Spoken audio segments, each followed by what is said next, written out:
Basically, we're trying to turn our hindsight to your foresight. My name is Ugo, your name is Blessed, and we're going straight into the video because we don't want to waste time, because we're trying to save the amount of time that we're talking to you to here today. You know, it's about saving, it's what we're talking about here today, so I'm trying to save some time in it, even though I'm kind of wasting time with what I'm saying. But listen, it doesn't matter, we're going straight into it. Now, one of the best quotes about when it comes to saving that I've heard and I've added incorporated into my videos and everything is this: save your money so that one day your money will save you. And it's a very good principle for you to do, because if you're not saving, then most people think they have a money problem or they have a saving problem. You typically have a spending problem. You're probably not budgeting and you don't prioritize saving because you don't think about tomorrow, you think about today, because you think this YOLO life is cool. You only live once, but you only die once, and then when you're starving, you'll be thinking, I wish I could have saved for today because yesterday was cool, but today is still another day. So I'm going to talk to you about a couple of different tips and tricks quickly to change up your saving game. And it's just gonna I'm just gonna riff off. I'm not trying to waste too much time because it's coming home and it'd be like that. I have no reason, I just want to, it's on my mind. Somebody asked me, I thought, let me do this thing. So one, it's just mainly just create a budget. If you have a budget, then you prioritize saving. That's cool. We're simple, out of the way. You know that one.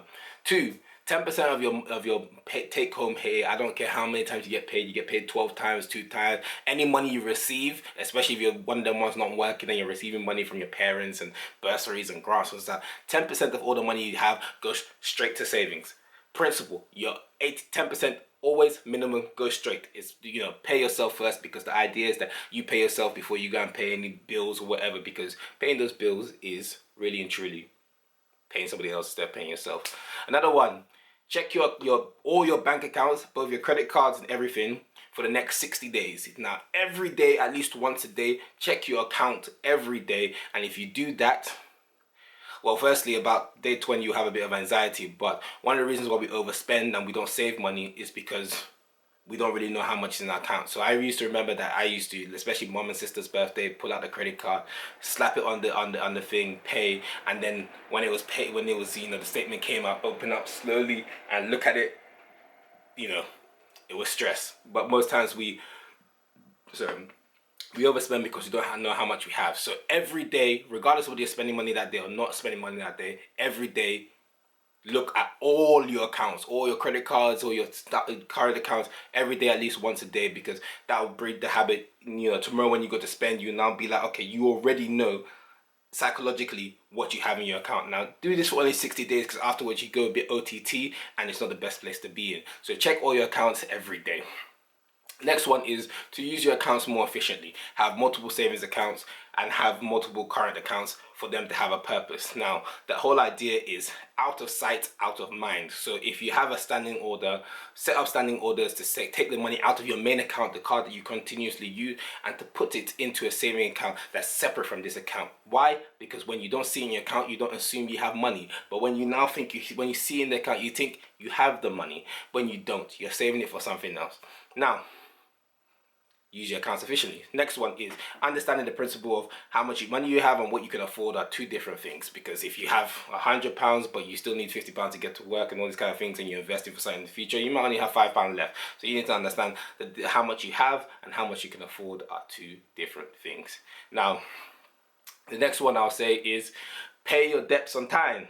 If you have credit cards, make sure you pay at least the minimum payment every month. Add like 10% on top, because your minimum payments, I expect, are there to basically cover up the interest and a little bit of the principal, but it's designed to keep you in debt. So imagine if you had £500 credit limit, if you only pay the minimum payment, it will take you 5 years to pay it off. As simple as that. So pay off your debts, because you're actually saving yourself money because you're not paying interest. It's really as simple as that. So if you're using a credit card, the best way to use it is to use it on the only things you have and you can afford and money, and then you clear it off, and then you get the points and the rewards to your credit score, but you don't have to do anything like that.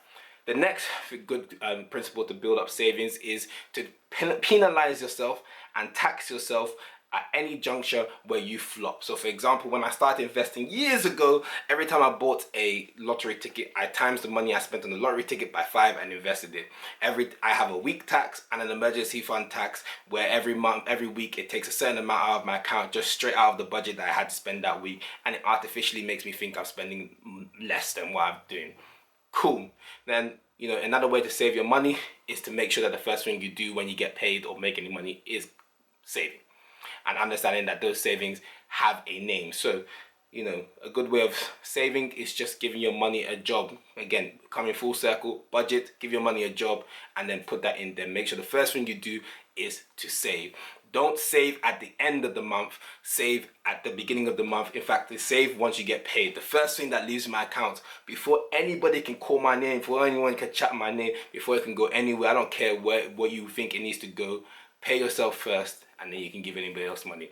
So when it comes to saving, it's just about making it a priority. You've not made saving a priority, and look, if you don't save, then you will never be at the position to even invest. Now you want to save first and then end up saving to invest, and then investing for your future, because if you're not investing, talk less of saving, then you're not securing your future, and you continue in this roundabout of where you are today. And so beyond saving, you need to understand about creating an emergency fund, which is basically all your living costs, money put aside waiting for you. A rainy day fund, so that if any random thing that happens, burst tire, whatever comes up, then you've got that sorted.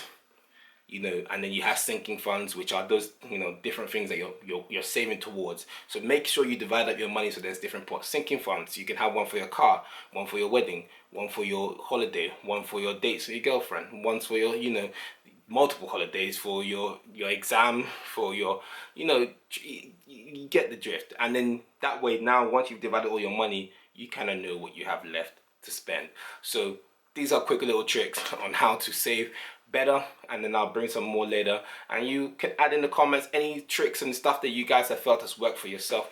And these are some stuff that I've done, have worked for me, and fundamentally, and you understanding that you do have a budget, but all of these things is about you being in control of what that budget is. So, and the last bonus one I guess I'll do to help you guys save money, because you're looking at your bank account and thinking, where does the money go?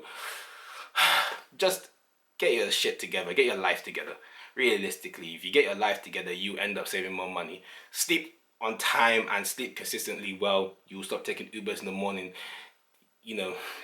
Food prepping and learning how to cook. If you've not cooked, you've done how to cook, that's saving money. Food prep, because that means you don't have to go and pay, have free meals from prep today, when all of that could have been a week's worth of food cooking. All those kind of hidden costs that come from it, and then you're not feeling fine as well just because you're not taking care of yourself. So fix up, get your life together, sleep on time, eat on time, exercise, all these kind of things, because it ends up spending you money in the long term, because you need to go hospital, because all these kind of things, start paying money on NHS prescription. If you need to go dental, it's no longer, it's all it's all stress, man. But look, if you fix up your life, you typically, fix up your financial health. Literally is one of those ones. So holistically, just fix up, and hopefully these stuff helps you out. Have a blessed day. Hit the like, subscribe, comment below, give us some tips or tricks on how to save better, and I'll bring some more later. My name's Hugo, your name has been blessed. Don't forget to invest in yourself, your health, and your wealth, because that is the way, that you help yourself. If you do all those things, then you're doing well. But yeah, do an act of random kindness to somebody, because we need to spread love. It's one of the ones we need to spread the love, guys. Take care.